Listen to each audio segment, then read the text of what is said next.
ChatGPT ou d'autres IA sont des outils qui sont intéressants à utiliser, mais effectivement, ils ont leurs limites puisqu'il faut éviter de leur donner des informations plutôt à caractère personnel.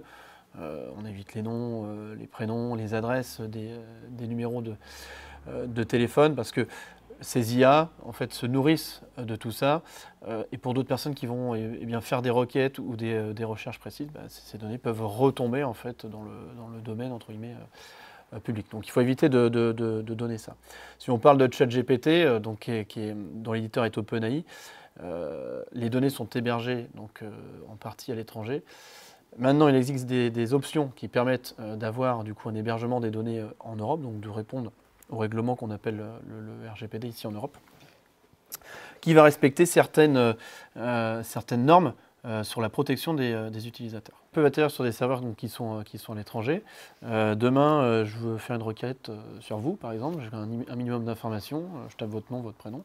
J'ai des informations qui peuvent potentiellement ressortir sur vous avec votre adresse, où vous habitez, votre numéro de téléphone.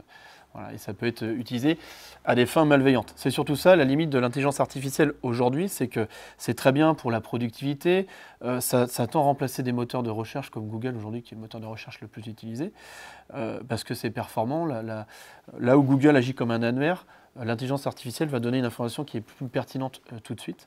Par contre, elle a aussi une limite, puisque aujourd'hui, nous on intervient notamment dans notre métier dans la lutte contre la cybercriminalité.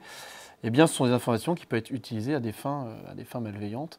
Des attaques, des cyberattaques peuvent être menées par des intelligences artificielles aussi, en utilisant ce type de données.